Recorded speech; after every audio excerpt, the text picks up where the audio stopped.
2012-yil 60ga kirganlar. Telefon qilyapman 8larda. Xo'jay oldilar. "Qanday hazratsa?" "Mana" dedilar, telefonni olib. "Ha, hojim. Ma'lumda osh bormi?" "Ta'sir, osh bugun Toshkentda" dedim. "Xo'p, kelinglar. Nima sabab? Nima munosabat?"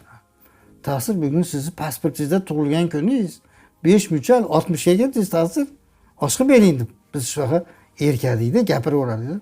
Desam, "Rahmat e'tiboringiz uchun. Juda hushyorsiz-da. Lekin hech bo'lmasa siz, meni yaqin odamim, shariatga yangilik kiritmang." Nimaga desam, bizda shariatda tug'ilgan kun yo'q.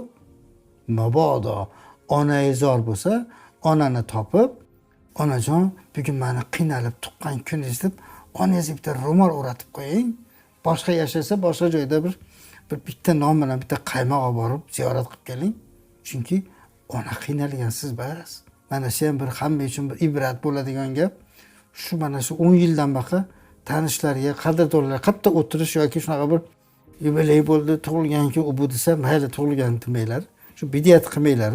Onasi bor ekanmi, shu bo'lsa-da bor. Bu 4 yashar, 5 yashar bolaga hali shamni pudatishadi. Onangizor yana oshxonada farti topib olib, ularga ovqat qilib beryapti-da. Adolatdan bas ekanda endi. Shu hazratdan bitta ibratli narsa shu.